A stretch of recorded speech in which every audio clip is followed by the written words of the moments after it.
بسم الله الرحمن الرحيم. الحمد لله رب العالمين،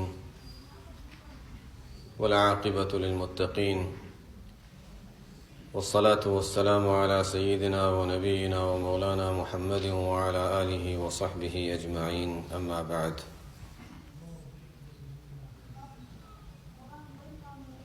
فأعوذ بالله من الشيطان الرجيم. بسم الله الرحمن الرحيم. إن عدة الشهور عند الله 12 شهرا في كتاب الله يوم خلق السماوات والأرض منها 4 حرم. صدق اللہ العظیم. یہ رجب کا مہینہ چل رہا ہے اور آج 8 تاریخ 9 تاریخ شروع ہو گئی. ہمارے ٹورنٹو میں ہوا کرتے تھے یونس بھائی پانڈور. ہمیشہ جلسے میں یہاں پر کچھ نہ کچھ وہ اعلان وغیرہ کرنے کے لیے بھی ان کو وہ آگے ہوتے تھے اور ہمیشہ جلسے میں ہوا کرتے تھے پابندی سے، اور آگے بھی ان کو کچھ نہ کچھ حصہ ان کا ہوتا تھا اعلانات وغیرہ کرنے میں، کچھ تعارف وغیرہ مدرسے کے تذکرہ کرنے میں. ان کا ہر مہینے جب مہینہ ختم ہونے والا ہوتا تھا تو میسج آ جاتا تھا کہ فلانی تاریخ کو مدینہ مسجد میں میٹنگ ہوگی، جو آنا چاہے وہ آ جائے، اور جو نہیں آ سکتا تو زوم پہ شامل ہو سکتا ہے کہ چاند دیکھنے کے چانسز 29 تاریخ ہوگی اور چاند کے لیے میٹنگ ہوگی. اور پھر میٹنگ ہو جاتی تھی، اعلان ہو جاتا تھا، تو پھر دوبارہ ان کا میسج آتا تھا کہ اچھا اب چاند نظر آ گیا ہے فلانی تاریخ کو. ان کا آخری میسج جو ہے وہ گزشتہ جو اخیری رجب کا مہینہ شروع ہوا تو اس وقت ہفتے کے دن جمعہ کی رات کو ان کا میسج آیا کہ چاند نظر آ گیا ہے اور ہفتے کو پہلی تاریخ ہے رجب کی. لیکن ان کا انتقال ہو گیا. انا للہ و انا الیہ راجعون. ساؤتھ افریقہ گئے تھے. عمر تو کافی تھی، صحت بہترین تھی ماشاءاللہ، اچھے چلتے پھرتے، اور نماز کے لیے جا رہے تھے. نماز کے لیے جا رہے تھے تو گر گئے. ہارٹ اٹیک ہوا تھا، گر گئے. ہاسپٹل لے جایا گیا تو نکلے تھے گویا نماز ہی کے لیے نکلے تھے. آخری عمل جو تھا وہ نماز کے لیے نکلنا، بس اسی راستے میں گئے. عشاء کے لیے نکلے تھے، راستے میں گر گئے، ہاسپٹل لے جایا گیا اور وہاں گئے. کہا دل میں تکلیف ہے، سانس لینا مشکل ہے. جو پاس تھے وہ سمجھدار تھے، انہوں نے تلقین شروع کر دی، کلمہ پڑھا اور کلمہ پڑھتے ہوئے چلے گئے. یہ وقت بڑا مشکل ہوتا ہے کہ تلقین کرے یا نہ کرے. کبھی ایسا جب وقت آتا ہے تو انسان کو مشکل ہوتی ہے کہ تلقین کرے یا نہ کرے، اس لیے کہ کیا اس کا آخری وقت ہے یا ویسے ہی کوئی بیماری ہو گئی ہے، اس لیے کہ سامنے والا کہے گا اچھا کیا سمجھ میں مر رہا ہوں. یہ بھی ذرا مشکل ہو جاتی ہے بسا اوقات. یعنی ہم سوچ کر شاید اس کا تصور نہ ہو، لیکن جب وقت آتا ہے تو انسان کو مشکل ہو جاتا ہے کہ تلقین کرنی ہے یا نہیں کرنی ہے. بہرحال یہ اچھا ہے کہ وہ ڈاکٹر تھے، مسلمان تھے، تلقین بھی کی، اور ویسے بھی وہ ماشاءاللہ اپنے اعمال کے پابند تھے. کلمہ پڑھا اور اللہ اللہ کرتے ہوئے وہ روح نکل گئی ان کی. اللہ تعالیٰ ان کی مغفرت فرمائے، ان کے درجات بلند فرمائے. تو رجب کی تاریخ کے لحاظ سے یاد آیا کہ بس وہ ان کا آخری میسج تھا. اس کے بعد اب آئندہ پتہ نہیں کون میسج بھیجے گا کہ چاند ہوا نہیں ہوا ہے. وہ بات چونکہ ہلال کمیٹی میں ہمیشہ سے تھے مدینہ مسجد کی، تو ہمیشہ وہ میسج بھیجا کرتے تھے.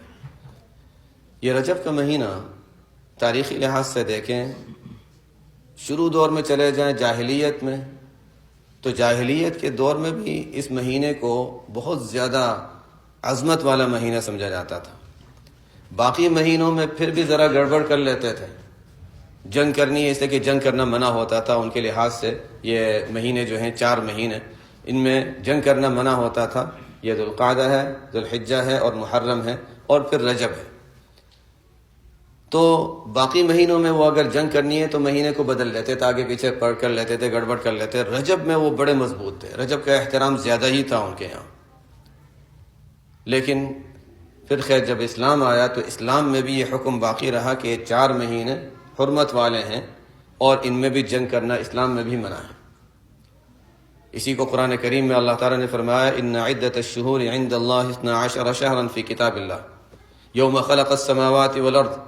آسمان و زمین کی پیدائش سے لے کر یہ اللہ تعالیٰ نے 12 مہینے ہی مقرر فرمائے ہیں، اور منہا 4 حرم، 4 حرمت والے مہینے ہیں. یہ حرمت والے 4 مہینے. ابتدائی اسلام میں اگر ہم دیکھیں تو ان مہینوں میں جنگ کرنا بھی منع تھا، اور ویسے بھی یہ حرمت والے احترام والے مہینے سمجھے جاتے تھے. بعد میں یہ حکم تو ختم ہو گیا، اب جنگ کرنے کی اجازت تو بعد میں آ گئی تھی، ان مہینوں میں بھی ضرورت ہو تو جنگ کرنے کی اجازت ہے، لیکن حرمت پھر بھی باقی رہی۔ قرآن میں جو حرمت بیان کی گئی ہے وہ حرمت باقی رہی۔ احادیث میں بھی آپ صلی اللہ علیہ وسلم نے بیان فرمایا کہ 4 مہینے حرمت والے ہیں۔ اس کا مطلب یہ ہے کہ ان مہینوں کا اللہ کے یہاں کوئی خاص مقام ہے، اور یہ حرمت جب شروع سے تھی تو باقی رہی۔ گویا ان مہینوں میں انسان برائیوں سے بچنے کا اور زیادہ اہتمام کر لے۔ اب یہ رجب ہے تو اس کے بعد آ جاتا ہے شعبان، اور شعبان تو اس کی احادیث میں بہت سی فضیلتیں بیان کی گئیں۔ ایک موقع پر ایک صحابی نے آپ صلی اللہ علیہ وسلم سے دریافت فرمایا کہ یا رسول اللہ، آپ شعبان میں بہت کثرت سے روزے رکھتے ہیں، اور یہ آپ کا معمول تھا۔ شعبان کا مہینہ تو حضرت عائشہ رضی اللہ عنہ فرماتی ہیں کہ اکثر مہینہ روزے میں ہی گزرتا تھا۔ اس میں ظاہر ہے درمیان کے 3 دن جو ایام بیض ہیں ان کا روزے کا اہتمام زیادہ ہے، اور اس کے علاوہ آپ صلی اللہ علیہ وسلم رمضان کے شعبان کے مہینے میں زیادہ روزوں کا اہتمام فرماتے ہیں۔ کہ صحابی نے عرض کیا کہ یا رسول اللہ، آپ شعبان میں بہت کثرت سے روزے رکھتے ہیں، کیا وجہ ہے؟ آپ صلی اللہ علیہ وسلم نے ارشاد فرمایا کہ یہ ایسا مہینہ ہے یغفل الناس عنہ، یہ ایسا مہینہ ہے کہ لوگ اس سے غافل ہیں، اس کی اہمیت کو نہیں سمجھتے، اور یہ مہینہ خاص ہے، اس میں سال بھر کے اعمال اللہ کے سامنے پیش کیے جاتے ہیں۔ تو میں چاہتا ہوں کہ جس دن بھی میں اعمال پیش ہوں تو میں روزے کی حالت میں ہوں، اس حال میں میرے اعمال اللہ کے سامنے پیش کیے جائیں۔ تو بہرحال یہ شعبان بھی خاص مہینہ ہے۔ گویا ایک لحاظ سے رمضان کی تیاری کے لیے یہ رجب حرمت والا مہینہ آ گیا، شعبان ایک خاص مہینہ آ گیا جس کے بارے میں آپ صلی اللہ علیہ وسلم نے فرمایا کہ لوگ اس کو اتنی اہمیت نہیں دیتے، حالانکہ اہم مہینہ ہے۔ اس کے بعد رمضان، اس کی اہمیت تو بہرحال واضح ہی ہے کہ اس کی اللہ تعالیٰ کے یہاں اس مہینے کی جو خاص اہمیت ہے، اس میں اعمال کی فضیلت ہے، وہ سب چیزیں تو ہم سب جانتے ہیں کہ رمضان میں ہر چیز کی فضیلت بڑھ جاتی ہے۔ اعمال کی یعنی کہ لحاظ سے ہر مومن کے اندر ایک قوت آ جاتی ہے۔ رمضان کے مہینے میں اعمال زیادہ ہونے لگتے ہیں جو عام سال بھر میں نہیں ہوتے۔ اللہ کی بھی خاص امداد ہے، خصوصی فضیلت والا مہینہ بھی ہے، اور اللہ تعالیٰ کی طرف سے خصوصی رحمتوں کا نزول بھی ہوتا ہے۔ تو بہرحال رجب اگر دیکھیں جاہلیت کے لحاظ سے بھی عظمت والا مہینہ تھا، اسلام میں بھی شروع دور میں اس کا بعض احکام تھے جو بعد میں ختم ہو گئے، لیکن اخیر تک اس کی حرمت باقی رہی،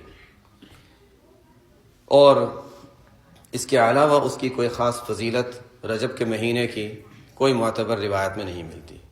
سب سے روایات کے لحاظ سے ہم دیکھیں تو ایک روایت ملتی ہے جو تمام روایتوں میں بہتر درجے کی روایت کہہ سکیں تو وہ حدیث ہے جس میں آتا ہے کہ آپ صلی اللہ علیہ وسلم نے رجب کا چاند دیکھ کر یہ دعا کی تھی، اللہم بارک لنا فی رجب و شعبان و بلغنا رمضان، یہ دعا۔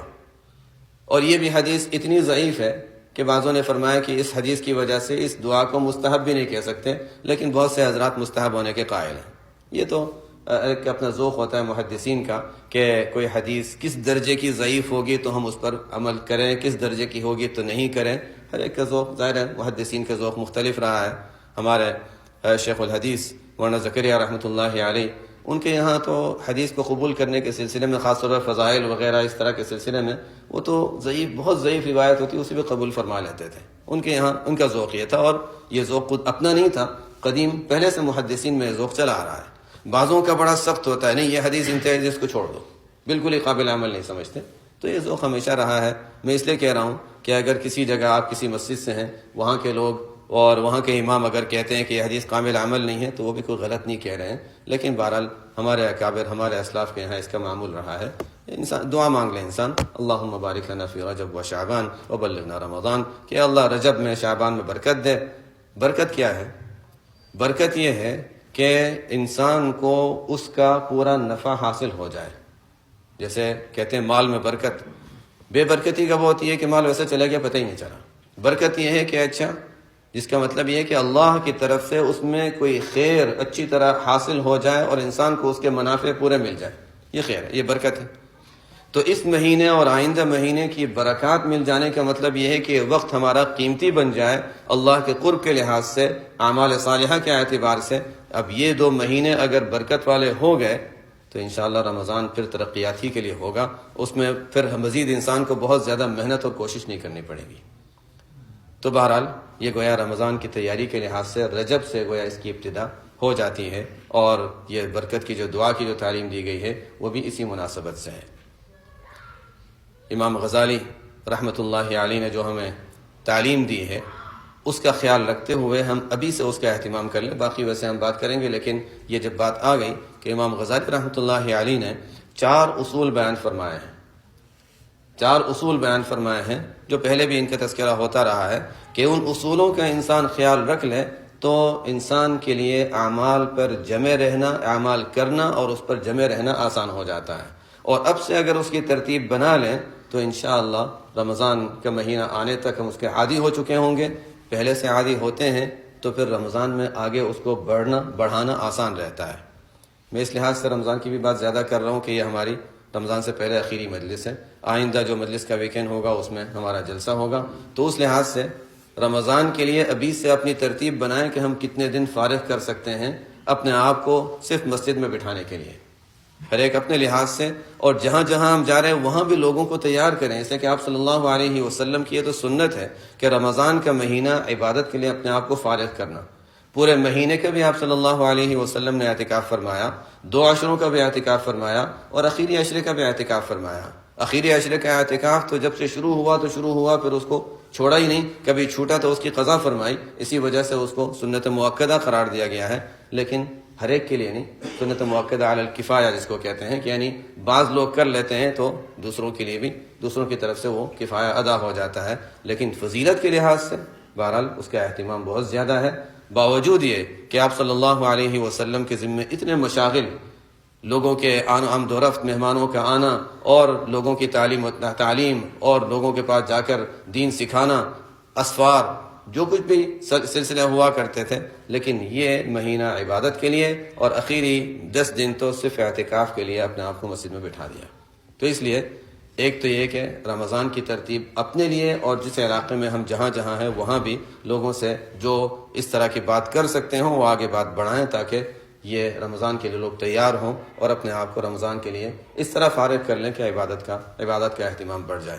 جو نہیں کر سکتے، ظاہر ہے کہ ہر ایک نہیں فارغ اپنے آپ کو کر سکتا، تو کام کے اوقات کو بھی جو درمیان میں وقت ملے تو اس کو بھی انسان استعمال کر سکتا ہے. کسی کو درمیان میں کسی آدھے گھنٹے کا 1 گھنٹے کا بریک مل گیا، اس میں وہ کچھ کام کر لے، کچھ پڑھ لے، یعنی جس طرح جو اپنی سہولت کے لحاظ سے ہو. اور جو شام کے اوقات ہیں ان میں انسان پھر مسجد میں وقت گزار لے، رات کے اوقات ہیں مسجد میں گزار لے. اپنی ترتیب کے لحاظ سے جتنا اپنے آپ کو انسان فارغ کر سکے، یہ ابھی سے اپنے آپ کو ذہنی طور پر بھی تیار کرنا ہے، عملی طور پر بھی تیار کرنا ہے. یہ دونوں چیزیں ضروری ہیں.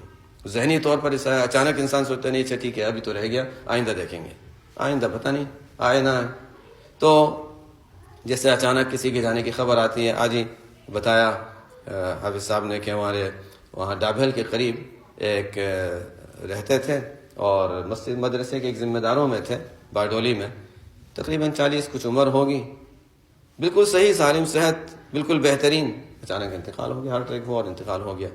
تو کسی عمر میں، جوانی میں، کس عمر میں انسان کب چلا جائے کچھ پتہ نہیں ہے. آئندہ رمضان ملے نہ ملے کچھ پتہ نہیں ہے. جو حاصل کر سکتا ہے ابھی انسان کر لے، اور یہ نہیں کہ رمضان ہی بلکہ ابھی سے اس کا سلسلہ شروع کر دینا ہے. اور پھر ترتیب ایسی ہو کہ سال بھر انسان کرتا رہے تاکہ آگے بڑھتا رہے اور ترقی کرتا رہے. یہ ظاہر ہے اصل کام تو یہی ہے کہ آخرت کے لیے الدنیا مزرعۃ الآخرہ، کہ دنیا ایسی ہے کہ انسان آخرت کے لیے جمع کرتا رہے آخرت کی کھیتی.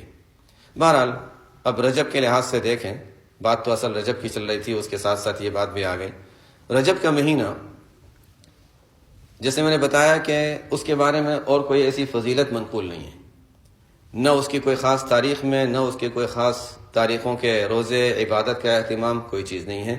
لوگوں نے جو کچھ اس کا خاص اہتمام کر رکھا ہے اس کی کوئی حیثیت نہیں، حدیث سے اس کا ثبوت نہیں ملتا ہے، کوئی ثابت حدیث اس سلسلے میں نہیں ملتی سوائے وہ ایک دعا کے. اور اس بارے میں نے بتا دیا، بعض اس کو مستحب کہتے ہیں، بعض مستحب بھی نہیں کہتے. عمل کر لے انسان، ظاہر ہے دعا ہی ہے اور برکت کی دعا مانگ رہا ہے اور رمضان کی تیاری کے لحاظ سے ایک دعا مانگ رہا ہے، تو دعا اچھی چیز ہے، کرنی چاہیے. باقی یہ ہے کہ ہاں میں نے حدیث کا درجہ بتا دیا. اور یہ جو مشہور ہے کہ آپ صلی اللہ علیہ وسلم کے ساتھ لیلۃ الاسراء والمعراج والا جو واقعہ پیش آیا وہ رجب کی 27 تاریخ تھی، یہ مشہور قول ہے اور تاریخی بات ہے. اس کا یعنی اس کو ثابت قرار نہیں دے سکتے.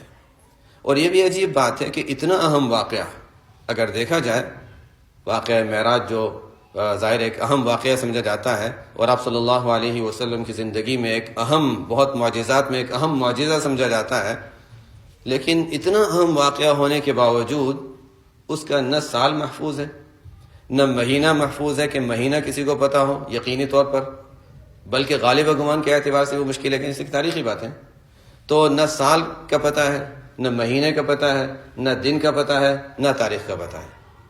اس کا مطلب کیا ہوا؟ گویا صاف سی بات ہے کہ جتنا بھی اہم واقعہ ہو، اگر اللہ تعالیٰ اس وقت کو کوئی فضیلت دینا نہیں چاہتے تو اس کی کوئی فضیلت نہیں ہے۔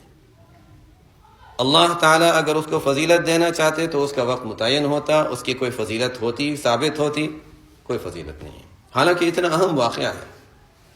اور تو بہرحال ایک تو یہ ہے کہ جتنی بھی کوئی چیز اہم ہو، لیکن اگر اللہ تعالیٰ کی طرف سے اس کو اہمیت نہیں دی گئی تو اس کی اسلام میں کوئی اہمیت نہیں ہے۔ اسی وجہ سے اس کی کوئی تاریخ محفوظ ہی نہیں ہوئی، اور پتہ ہی نہیں کہ کب ہوا تھا۔ ہاں، مشہور قول یہ ہے کہ 27 رجب کو ہوا تھا، وہ بھی تاریخی بات ہے۔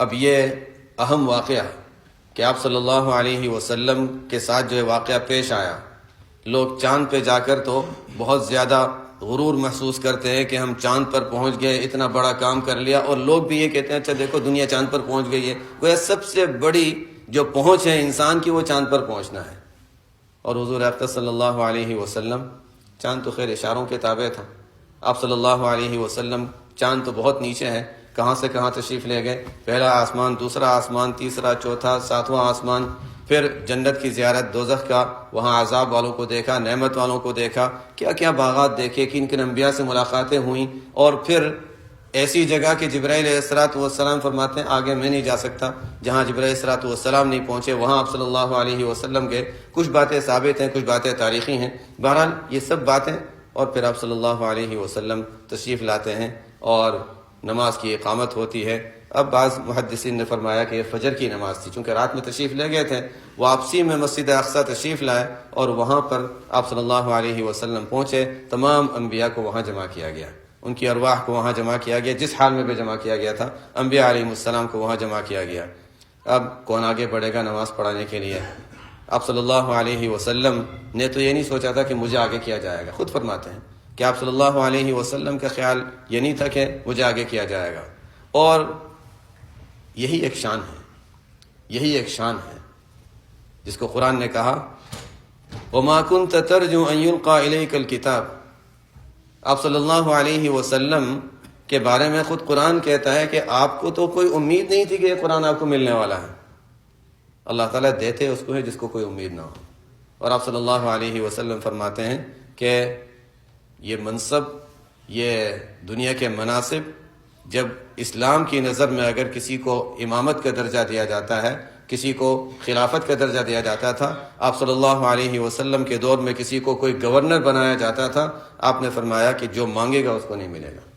یہ دنیا کا نظام، یہ اسلام کا جو طریقہ ہے کہ بس اسلام کا یہ طریقہ ہے کہ مانگنے والے کو نہیں، بلکہ آپ صلی اللہ علیہ وسلم نے فرمایا کہ ان اخوانکم، سب سے بڑا خائن وہ ہے جو ایسے منصب مانگتا ہے اور مانگنے پر اس کو دیا جائے۔ یہ تو خیانت ہے، یہ تو اللہ تعالیٰ کی طرف سے ہے کہ کسی کو من جانب اللہ دے دیا جائے، وَأَمْرُهُمْ شُورَىٰ بَيْنَهُمْ۔ بہرحال تو آپ صلی اللہ علیہ وسلم کو تو توقع نہیں تھی، نہ قرآن ملنے کی توقع تھی، اللہ تعالیٰ فرماتے ہیں ہم نے دیا ہے۔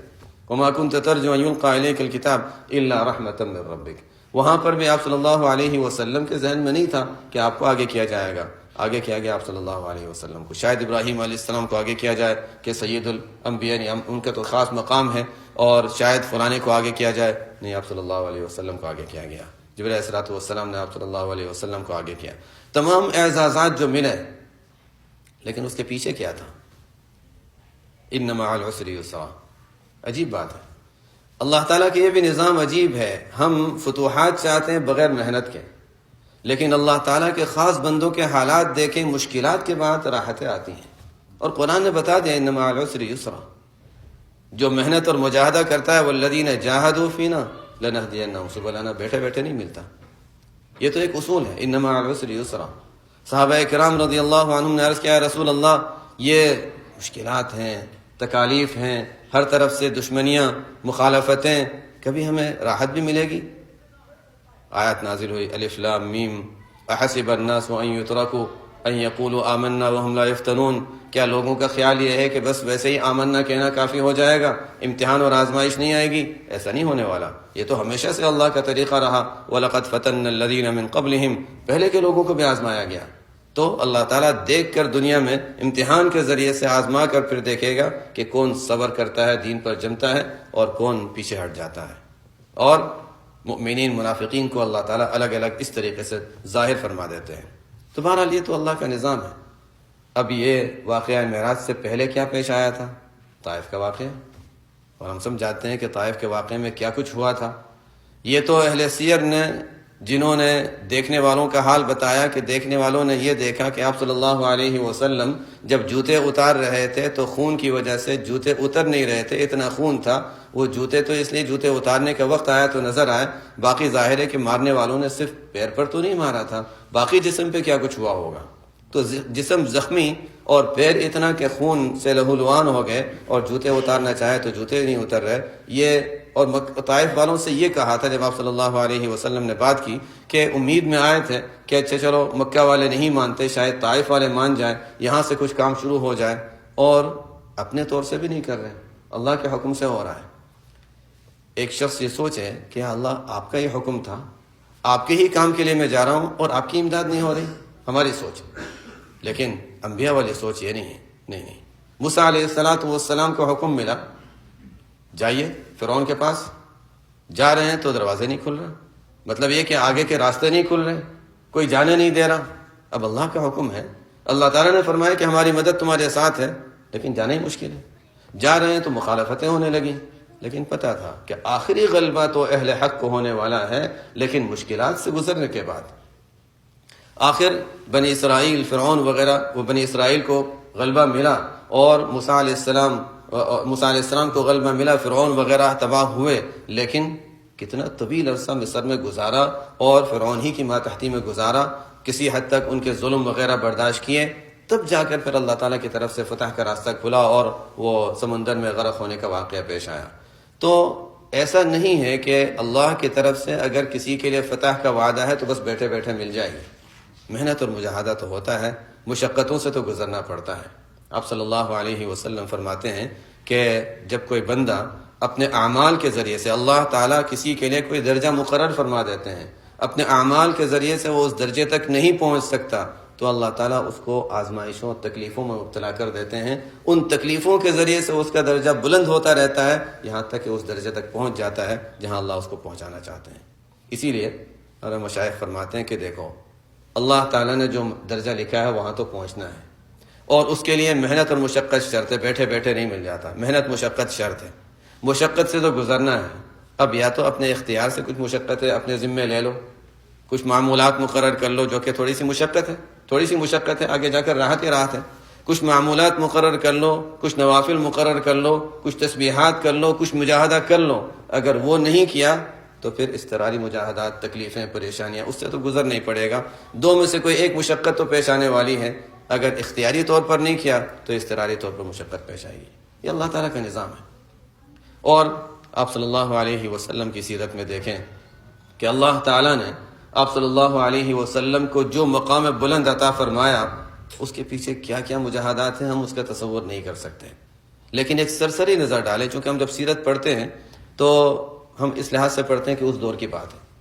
ایک شخص ہے، اس دیواجی زندگی دیکھیں یا پہلے کی زندگی دیکھیں، ایک شخص ہے، نکاح ہوتا ہے تو اس وقت ہر طرف حالات عجیب ہیں، ایک بے چینی ہے کہ یہ لوگ کس راستے پر جا رہے ہیں، ہر طرف تو ایک تو قلب بے چینی جو کیفیت ہے۔ اس دیواجی زندگی کے لحاظ سے دیکھیں تو اب اپنے پاس تو کوئی ذریعہ معاش ہے نہیں، اور اس طرف دلچسپی نہیں ہے، اس لیے کہ لوگوں کی امداد، لوگوں کی خیر خواہی، اسی میں زیادہ دلچسپی ہے۔ اور اولاد کے سلسلے میں دیکھیں، ایک بیٹا پیدا ہوتا ہے، انتقال کر جاتا ہے، دوسرا انتقال کر جاتا ہے، تیسرا انتقال کر جاتا ہے، آخری عمر میں جا کر چوتھے بیٹے ابراہیم پیدا ہوتے ہیں، وہ انتقال کر جاتے ہیں۔ اولاد میں نرینہ اولاد میں کوئی نہیں گئی۔ 4 بیٹیاں ہوئیں، 4 بیٹیوں میں سے بھی بیٹیاں بڑی ہوتی ہیں، نکاح کی عمر کو پہنچتی ہیں، نکاح ہو جاتا ہے، ایک کا انتقال، دوسری کا انتقال، تیسری کا انتقال، ایک تمام اولاد میں سے ایک بچ جاتی ہیں، حضرت فاطمہ رضی اللہ تعالیٰ عنہ، جو آپ صلی اللہ علیہ وسلم کی زندگی میں رہیں، اور وہ بھی آپ صلی اللہ علیہ وسلم نے فرمایا تھا کہ مجھ سے میرے اہل و عیال میرے اہل و عیال میں سب سے پہلے مجھ سے ملنے والی تم ہوگی، اس پر وہ خوش ہو رہی ہیں۔ حالانکہ بچے حسن اور حسین چھوٹے ہیں، ماں تو یہ سوچے گی میرے بچوں کا کیا ہوگا، تو ذرا ہو سکتا ہے موت سے انسان گھبراتا ہے، لیکن وہ تو سیدۃ النساء اہل الجنہ فرمانے وہ خوش ہونے لگی کہ اچھا میں آپ صلی اللہ علیہ وسلم جا رہے ہیں تو میں سب سے پہلے انتقال کروں گی، یہ خوشی کی بات ہے میرے لیے، اس پر خوش ہو گئی۔ یہ اگر اس لحاظ سے ہم دیکھیں کہ اس دیواجی زندگی کے بعد جو اموات کے لحاظ سے، یہ تو صرف گھر کے لوگوں کی بات ہے، اس کے علاوہ جو ہوئے تھے وہ اپنی جگہ، حضرت حمزہ رضی اللہ عنہ کی شہادت جس حال میں ہوئی تھی، پھر باقی حضرات کی، یعنی ہم اگر دیکھیں سیرت میں ہم اس کا یعنی واقعی جمع کرنا مشکل ہے، کتنے ایسے واقعات ہیں جو آپ صلی اللہ علیہ وسلم کے لیے تکلیف کا باعث ہوئے۔ اور اس سے پہلے چلے جائیں بچپن سے تو وہ سب جانتے ہی ہیں، پیدا ہوئے والد کا پہلے انتقال ہو چکا تھا، زیارت تو کر لیتے والد کی، نہیں دیکھا ہی نہیں، والد کا پہلے انتقال ہو چکا تھا، اور ہمارے جیسا ایسا معاشرہ نہیں تھا کہ اچھا چلو ٹھیک ہے لوگ کچھ خیال رکھ لیں۔ جاہلیت کا دور تھا، جاہلیت کا دور تھا، یتیموں کی کوئی اہمیت نہیں تھی، جس کے والد نہیں ہے اس کی کوئی حیثیت نہیں سمجھی جاتی تھی۔ اللہ تعالیٰ نے دادا کے دل میں رحم ڈالا، چچا کے دل میں رحم ڈالا، اور انہوں نے شفقت اور مہربانی کا معاملہ کیا، لیکن پھر بھی بہرحال یتیم تو یتیم تھے۔ ابو طالب کے پاس ذریعہ معاش کوئی نہیں تھا، آپ صلی اللہ علیہ وسلم خود بکریاں چرا رہے ہیں، ایک یتیم بچہ ہے جس کے والد کا انتقال ہو چکا ہے، 6 سال کے تھے، والدہ کا انتقال ہوا، ایسی جگہ پر جہاں کوئی آبادی نہیں۔ ابھی بھی اگر کبھی جائے تو عبرت ہوتی ہے کہ ایک سبق ملتا ہے کہ مکہ مکرمہ میں والدہ کا انتقال ہوتا، جہاں رہتے تھے مکہ مکرمہ میں وہیں انتقال ہوتا تو دادا پاس ہوتے، چچا پاس ہوتے، اور گھر کے لوگ ہوتے ہیں، کوئی تو گلے لگا لیتا، لیکن وہاں ابوا مقام پر مدینہ منورہ تشریف لے گئے تھے اور والدہ کے ساتھ واپسی میں تھے، وہاں جب پہنچے ہیں ابوا مقام پر، اور بالکل ابھی بھی دیکھیں تو غیر آباد جگہ ہے، اس زمانے میں تو کتنی غیر آباد ہوگی، ابھی بھی دیکھیں تو غیر آباد جگہ ہے، پہاڑی کی اونچائی پر وہاں حضرت آمنہ کی قبر بنی ہوئی ہے، اور کوئی ساتھ نہیں تھا۔ اس حالت میں ظاہر ہے کہ دل پر اس کا جو زخم لگا ہوگا وہ کیسا ہوگا کہ آپ صلی اللہ علیہ وسلم بعد میں صحابہ کے بڑے مجمع کے ساتھ جب وہاں سے گزر رہے ہیں، فرمایا میں تو ابوا مقام جاؤں گا اور والدہ کی قبر پہ جاؤں گا۔ وہاں بیٹھے اور بیٹھے روئے، اتنا روئے کہ صحابہ فرماتے ہیں ہم بھی رونے لگے۔ ماں تو ماں ہوتی ہے بہرحال۔ تو یہ ایک تو یہ کہ والدین کی، پھر اس کے بعد پھر کس حالت میں کہ ابو طالب کے پرورش میں تھے تو وہاں پر ان کا ذریعہ معاش کچھ نہیں تھا، اور خود آپ صلی اللہ علیہ وسلم بکریاں چرا رہے ہیں، کچھ مل رہا ہے اس سے اپنا اور اپنے باقی بھائی بہنوں کا کچھ گزارا، ابو طالب کے اہل و عیال کا کچھ گزارا آپ صلی اللہ علیہ وسلم کے ذریعے سے ہو رہا ہے۔ یہ بہرحال اگر دیکھا جائے، جیسے میں نے بتایا کہ آپ صلی اللہ علیہ وسلم جن مشقتوں سے گزرے ہیں، چونکہ ہماری ایک سوچ ہوتی ہے کہ اللہ کے خاص کرم ہے اس کے ساتھ، یہ تو ایک دعا کر دے گا سب کام بن جائے گا، لیکن ہم دیکھتے ہیں تو ایسا نہیں ہے۔ جو جتنی مشقتوں سے کے ساتھ گزرتا ہے اس کو اتنی زیادہ اللہ تعالیٰ پھر نعمتیں عطا فرماتے ہیں۔ محنت اور مجاہدہ یعنی جس طرح انبیاء کے ساتھ ہوا، اولیاء کے ساتھ ہوا، اللہ تعالیٰ نے اصول بیان فرما دیا، جاہدوا فینا لنہدینہم سبلنا۔ وعدہ صرف ان کے لیے ہے ترقیات کا اور اللہ تک پہنچنے کا جو وعدہ ہے وہ انہی لوگوں کے لیے ہے جو محنت مجاہدہ کریں۔ اگر محنت مجاہدہ نہیں ہے ان کے لیے کوئی وعدہ نہیں۔ ہاں اللہ تعالیٰ اپنے فضل سے کسی کو دے دے الگ بات ہے۔ مالک بن دینار رحمۃ اللہ علیہ، ایسے بہت سے عجیب عجیب واقعات ہیں، کبھی اللہ تعالیٰ اچانک کسی کو کوئی چیز دے دیتے ہیں، لیکن دے دی اچانک تو بعد میں اس کو باقی رکھنے کے لیے محنت مجاہدہ پھر بھی کرنا پڑے گا، شروع میں نہیں تو بعد میں تو کرنا پڑتا ہے، یا پہلے کرو یا بعد میں کرو، لیکن بہرحال کرنا ضروری ہے۔ نہیں کیا تو اللہ کی دی ہوئی نعمت کی ناقدری کی، وہ دوبارہ نعمت سلب کر لی جائے گی۔ ایسا بھی ہوا ہے، کسی کو اللہ تعالیٰ نے کوئی خاص مقام دیا اور اس نے اس کی قدر نہیں کی تو پھر وہاں سے اس کو گرا دیا گیا۔ قرآن میں اللہ تعالیٰ نے فرمایا وَإِن تَتَوَلَّوْا يَسْتَبْدِلْ قَوْمًا غَيْرَكُمْ ثُمَّ لَا يَكُونُوا أَمْثَالَكُمْ۔ اگر دیکھو تم اگر پیچھے ہٹے اور دین کے لیے محنت اور مجاہدے میں تم نے ذرا قدم پیچھے ہٹایا، ان تتولوا يستبدل قوما غيركم، اللہ تمہارے بدلے میں دوسروں کو لے آئے گا اور وہ دوسرے پھر تمہاری طرح نہیں ہوں گے، تم سے اچھے ہوں گے۔ اور اللہ تعالیٰ نے دکھایا اگر ایک قوم نے کسی چیز کی، کسی نعمت کی قدر نہیں کی، وہاں سے وہ نعمت دوسری جگہ چلی گئی۔ ایک ملک میں کسی نعمت کی، دین کی نعمت کی قدر نہیں کی، دوسرے ملک میں چلے گئی، دوسرے علاقے میں چلی گئی، انہوں نے نہیں کی، وہاں سے دوسری جگہ چلے گئے، وہ علاقے ویران اور آباد بالکل ویران پڑے ہوئے ہیں، جہاں پر احادیث کی سیاہ ستہ وغیرہ پر کام ہوا، ہم دیکھیں وہ علاقہ ویران ہے۔ وہاں پر دینی لحاظ سے دیکھے تو ویران ہے. پتہ ہی نہیں چلتا کہ یہاں پر وہ بڑے بڑے ائمہ گزرے تھے، امام بخاری وغیرہ گزرے تھے، جنہوں نے بخاری شریف جیسی حدیث کی کتابیں جمع کی. کیا تھا؟ وہی کہ جب علاقے کے لوگ ناقدری کریں تو پھر اللہ تعالیٰ ان سے وہ نعمت بھی سلب فرما لیتے ہیں. جیسے کعبہ کے بارے میں آتا ہے کہ ایک وقت آئے گا کہ کعبہ بھی توڑ دیا جائے گا، کعبہ بھی توڑ دیا جائے گا. کون ہوگا؟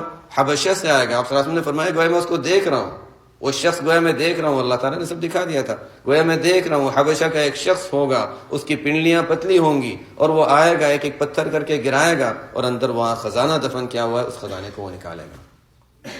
وَإِن تَتَوَلَّوْا يَسْتَبْدِلْ قَوْمًا. جب کعبہ ٹوٹ سکتا ہے اس لیے کہ وہاں والوں کی ناقدری ہوگی، جب کعبہ ٹوٹ سکتا ہے تو دوسری چیزیں کیوں نہیں جا سکتی؟ وہی صبح کی تعلیم میں آیا تھا کہ انسان جب کسی چیز کو، جب کوئی چیز مل جاتی ہے اور انسان اس کو ایک اپنی صلاحیت سمجھ لیتا ہے، اللہ کا شکر ادا کرنے کے بجائے اپنا کمال سمجھنے لگتا ہے، نعمت سلب ہونے لگتی ہے.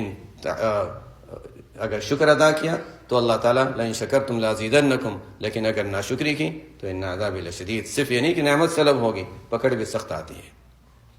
اللہ تعالیٰ کا احسان ہے. ایک سال ہوا، گزشتہ سال رجب کی 12 تاریخ کو حضرت رحمۃ اللہ علیہ کی وفات ہوئی تھی. پورا ایک سال ہوا ہے. پچھلے رجب کے مہینے کی مناسبت سے ایک اور بات کہ پچھلے سال کے رجب کی 12 تاریخ کو حضرت رحمۃ اللہ علیہ کی وفات ہوئی تھی. کیا دعائیں کی ہوں گی، کیا توجہات ہوں گی کہ اللہ تعالیٰ نے الحمدللہ، اللہ کا شکر ہے. وہی بات میں بتا رہا ہوں کہ اللہ کا شکر ہے کہ یہ سلسلہ ابھی تک الحمدللہ جاری ہے. لیکن وہی ہے کہ جب وقت زمانہ زیادہ گزر جاتا ہے تو انسان ڈھیلا پڑنا شروع ہو جاتا ہے. ایسا نہ ہو کہ ہم اس پر تسلی کر کے بیٹھ جائیں. نہیں، اس محنت کو ہمیں جاری رکھنا ہے، ان مجالس کو ہمیں قائم رکھنا ہے، بلکہ انشاءاللہ اور بڑھانا ہے، اور اللہ کرے کہ یہ سلسلہ اور بڑھتا رہے اور پھیلتا رہے. یہ ایسا اس لیے کہ ہوا ہے، قرآن کریم میں بھی اس کا ذکر ہے کہ جب ایک چیز ہوتے ہوتے طویل زمانہ گزر جاتا ہے تو ناقدری کی وجہ سے اللہ تعالیٰ اس نعمت کو سلب فرما لیتے ہیں. اللہ تعالیٰ ہمیں ان مجالس کی بھی قدر عطا فرمائے، اور اللہ تعالیٰ ہمارے لیے، ہم سب کے لیے اس کو نافع بنائے. یہ اس موسم میں اور اس طرح کے حالات میں دور دور سے سب کا آ جانا، یہ حضرت رحمۃ اللہ علیہ کے تعلق کے اور حضرت رحمۃ اللہ علیہ سے ظاہر قوی نسبت ہی کی بات ہو سکتی ہے، اور کیا ہے. بہرحال اللہ تعالیٰ سب کی حاضری کو قبول فرمائے. بات یہ ہو رہی تھی کہ امام غزالی رحمۃ اللہ علیہ نے، ابو رمضان کی تیاری کے لحاظ سے بات ختم کرتے ہیں، کہ امام غزالی رحمۃ اللہ علیہ نے 4 اصول بیان فرمائے ہیں. ان اصولوں کا اب سے ہم اہتمام کر لیں ابھی سے. نمبر 1 تو یہ ہے کہ فرماتے ہیں مشارطہ، شرط لگانا. مطلب یہ ہے کہ اپنے لیے انسان کوئی معمول مقرر کر لے کہ مجھے روزانہ یہ کرنا ہے، یہ کرنا ہے، یہ کرنا ہے، یہ اپنے اعمال مقرر کر لیں. یہ نہیں کہ بس ہو رہا ہے ہونے دو، اپنے لیے اپنی ترتیب مقرر کر لیں. یہ ترتیب مقرر کر لینا گویا اپنے ساتھ شرط لگانا ہے کہ یہ کرنا ہی کرنا ہے، اور یہ نہیں ہوتا تو اس کے بغیر مجھے آگے نہیں چلنا. نہیں، رات کو سونا نہیں جب تک یہ کام نہ ہو جائے، تو فلانا کام نہیں کرنا جب تک یہ نہ ہو جائے. ایک ترتیب سے انسان نظام بنا لے، اپنے اوپر لازم کر لے، اپنے اوپر ایک چیز متعین کر لے. یہ تو ہو گیا نمبر 1 مشارطہ. بہت مختصر لفظوں میں تاکہ ہم اس کو یاد رکھیں، اور اس کے مطابق پہلے بھی تذکرہ اس کا ہوتا رہا ہے، لیکن ابھی سے دوبارہ اس کا اہتمام کرنے کی ضرورت ہے. مشارطہ ہو. جب مشارطہ ہو گیا، اپنے ساتھ ہم نے شرط لگا لی اور طے کر لیا کہ یہ ہمیں کرنا ہے، تو اس کے بعد دوسری چیز ہوگی پھر کہ انسان پھر اپنا یہ کیا ہے، محاسبہ ہے اور مواخذہ ہے، اور تیسری چیز کیا ہے، چوتھی چیز مراقبہ. تو پہلی چیز ہے مشارطہ. سب کو ماشاءاللہ یاد ہے. پہلی چیز ہے مشارطہ. مشارطہ یہ ہے کہ انسان شرط لگا لے، طے کر لے کہ مجھے یہ کام کرنا ہے. اس کے بعد یہ ہے کہ مراقبہ، نگرانی کرتا رہے اس کی. کیا یہ کرنا تھا نا، اس وقت یہ کرنا تھا، اس وقت یہ کرنا تھا. یہ شروع میں جو عام طور سے ہم لکھتے ہیں، ہم لوگ تو آخر تک بس لکھتے رہے، تبھی شاید چلتے رہیں گے ہم لوگ، ورنہ یہ ہوتا ہے کہ چھوٹ جاتا ہے. تو یہ لکھنے کا یعنی کہ اچھا ٹھیک ہے مجھے یہ کرنا ہے، اچھا آج یہ کیا، آج یہ کیا، یہ مراقبہ ہے، نگرانی کرتا رہے انسان کہ اس وقت یہ کرنا ہے، اس وقت یہ کرنا ہے، اپنا خیال رکھتا رہے. یعنی اس میں ظاہر ہے کہ گناہوں سے بچنے کا بھی اور نیکیاں کرنے کا بھی، فضولیات سے بھی بچے، لغویات سے بچے، اور جو نیکیاں کرنی، یہ جو چیزیں نگرانی کرتا رہے کہ مجھے لغویات سے بچنا ہے، برائیوں سے بچنا ہے، یہ کام کرنے ہیں، یہ کام کرنے ہیں، مشارطہ ہو گیا، اب پورا دن بھر اس کی مراقبہ اور نگرانی کرتا رہے، وہ ہو گیا۔ اس کے بعد اب تیسری چیز ہوگی کہ رات کو یا کوئی وقت متعین کر لے 24 گھنٹے میں، جس میں محاسبہ ہوگا، حساب لے گا کہ اتنا ہوا، اچھا یہ چیز فلانی چھوٹ گئی، اتنا ہوا تھا، یہاں مجھ سے غلطی ہو گئی، اچھا فلانے کو میں نے جو یہ بات کہی تھی مجھے نہیں کہنی چاہیے تھی، فلانے سے یہ ہو گیا، اچھا یہ مجھے نہیں، محاسبہ کہ کہیں پر میں نے کوئی ایسی چیز تو نہیں کہہ دی یا ایسا عمل تو نہیں کر لیا جو فضول تھا، یا ہمارے لحاظ سے میں فون پر جو زیادہ وقت بیٹھ گیا، وہ میں نے جو وقت کیا تھا وہ غلط تھا۔ محاسبہ، اپنا حساب لیں انسان کہ کیا کرنا تھا اور کیا میں نے کیا ہے۔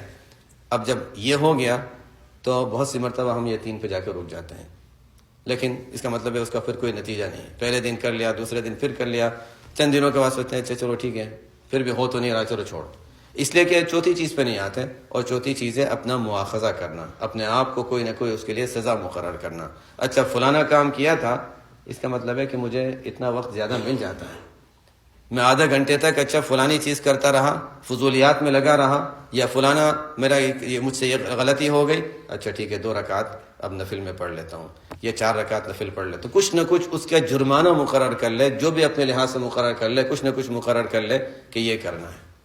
تو یہ 4 چیزیں اگر ہوں گی زندگی میں، لکھنا ضروری نہیں ہے لیکن عادت کرنے کے لیے شروع میں انسان لکھ لیتا ہے تو آسانی رہتی ہے، اس کے بعد پھر انسان کی عادت بن جاتی ہے، زندگی کے معمول بن جاتا ہے۔ 4 چیزیں ہیں، مشارطہ ہے، اپنے ساتھ طے کر لینا کہ مجھے یہ کرنا ہے، معمولات مقرر کرنا، پھر اس کی نگرانی کرتے رہنا، پھر یہ کہ آخر میں محاسبہ کہ کیا ہوا کیا نہیں ہوا، کتنا صحیح ہوا کتنا اس میں کمی رہ گئی، اگر سب صحیح ہوا تو اس پر اللہ کا شکر ادا کر لے، اور صحیح نہیں ہوا کچھ غلط رہ گیا تو اس کی پھر تلافی کرے اور اپنے لیے کوئی سزا مقرر کر لیں۔